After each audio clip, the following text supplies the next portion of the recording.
Hirap talaga kami.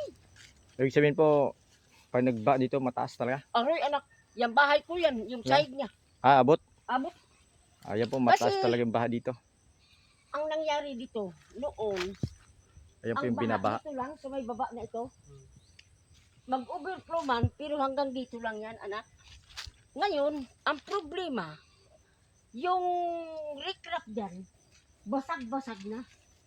Kaya pag nag-overflow, Pasok. ito lahat, pasok ito dito. Yung bahay ko doon, yung pagba itong nakaan, baywang.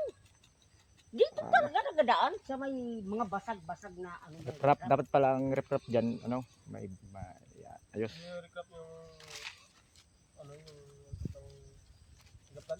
Oo. Dito sa may kwani sa Gayap, mula doon sa Gayap hanggang, di ba hanggang dito sa may dulo ng ating lupa. Ayan po yung mga yung inaabot Diyan ng ang baha basag ngayon. marami. Kaya yan ang problema namin. Wala pananim namin dito.